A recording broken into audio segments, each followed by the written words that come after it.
All right, well, this is how we start our day. Our mic just fell inside the water, and that's not the first time that's happened to me. Inside the water, yes, but the mic falling off. Yeah, this thing was on there nice and tight. I could have swore it was, but well, let's let this thing dry off and keep our fingers crossed, huh? Right as we were gonna take off over here into some shallow water, I saw something that looked really nice on the Humminbird, and it's about 23 feet down. There has to be a school of crappie down there, so we're gonna dangle what we used the other day really quick, this Berkley power minnow. It worked really well, and I know without a doubt that all of these lines that you're seeing, if we were in motion, you would see it a little bit better, and they look like fish marks, and they're completely down. So what I did was spot lock us right here on this waypoint on the Humminbird.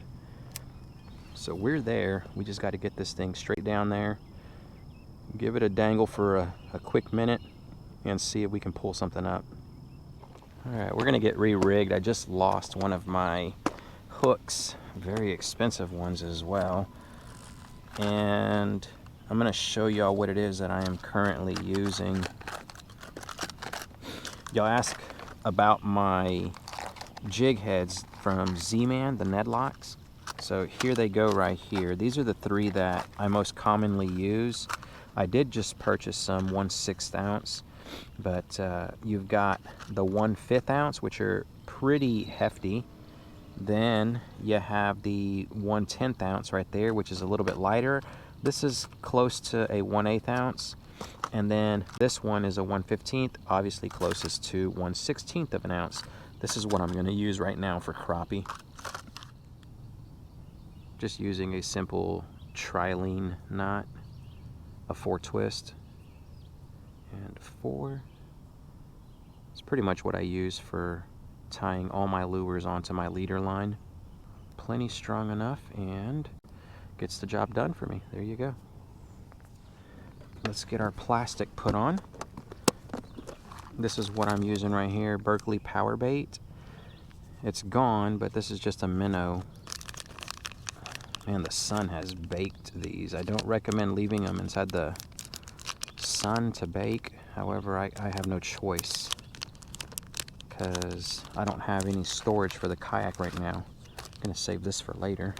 And that's all you do, is just thread this straight down the middle and come out right there behind the back. And that's what you're gonna end up with. Something small, tiny, looks like a natural minnow to those guys. This right here is a great saltwater lure. It's the Bugs Fishing Hydra Bug 2nd generation 1/2 ouncer. I think this is gonna get it done for some bass. If we get lucky enough to swim it across one of their the big boys' face, hopefully they're gonna go after it.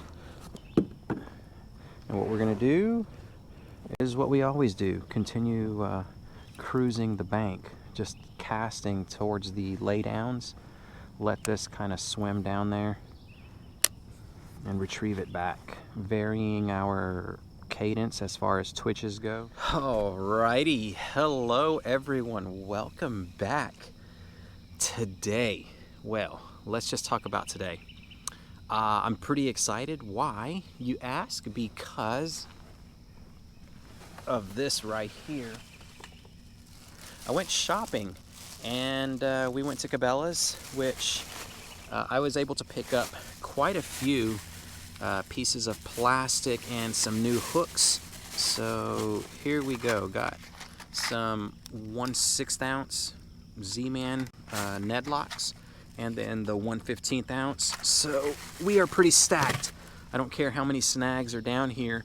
We're gonna be able to fish for quite some time without having to go back to the store, because Cabela's was really far from us. I picked up some watermelon seed flukes because I'm almost out of my baby bass.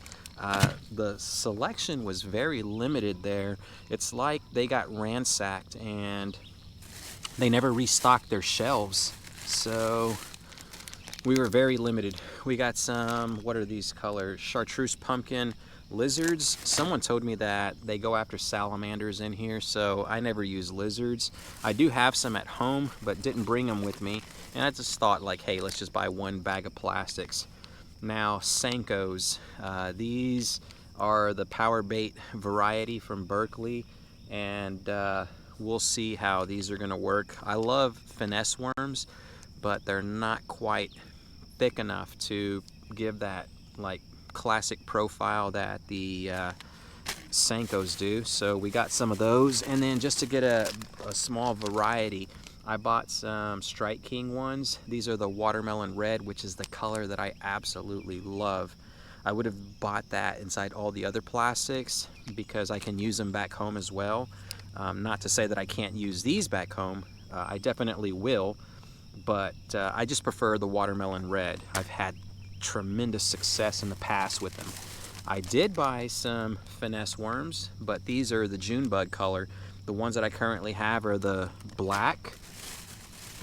And then chatterbait, someone recommended it. I do have a micro one, but here we go, upgrading to the full-size blue and black chatterbait.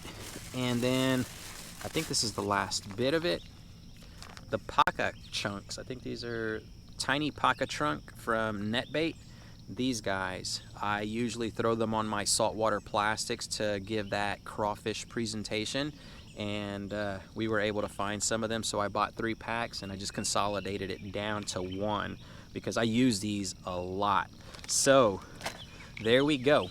I do have a few of my other lures currently rigged up from the saltwater. I want to see if the Hydra Bug is going to work.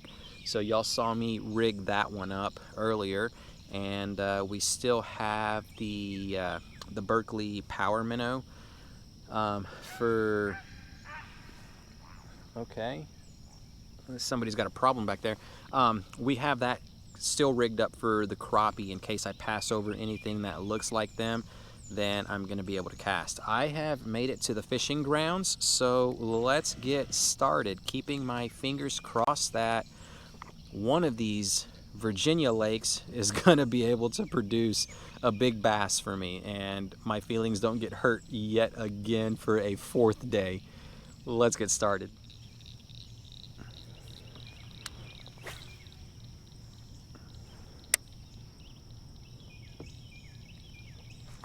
Yeah, there we go. First fish of the day comes off the top water. We are in some super skinny stuff, and we got us a nice chunk. Come here, you little chunky monkey. This guy saw it as soon as it hit. First pop that we did, first or second, something like that. First couple of pops. He just crushed it. There we go. Get that off, put that away, and here we go. Looks like you got a little outie. Buddy, I want to wish you the very best in competing for all the food that's out here so that you can grow up to be a great big old largemouth bass.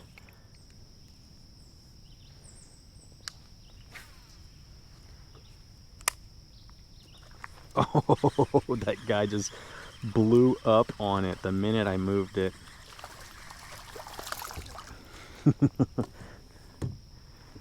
Son, I caught you in the skinniest of water. Oh my gosh, he was hungry because he choked it.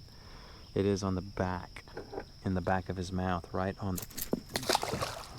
Buddy. Okay, get over here. Let's try this again. Alright, so it did get down there in the gills, so he's probably... There we go.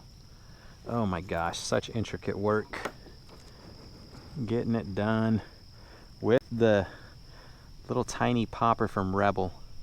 Beautiful largemouth bass. And they're really well suited for the water. I mean, they camouflage so perfectly.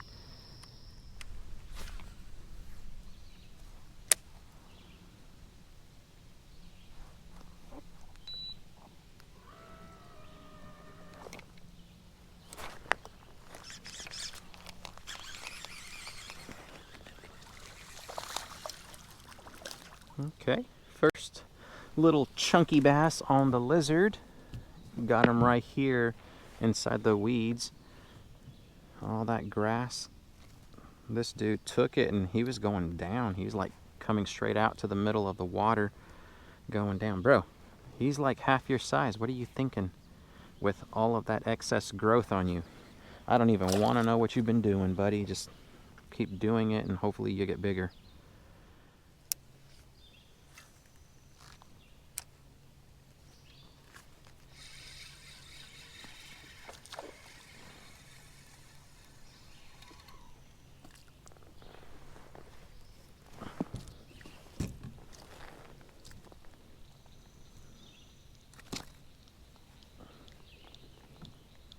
Oh, wow. Looks like he's got a crawfish inside his belly, inside his throat. Yeah, that's got to be crawfish whiskers.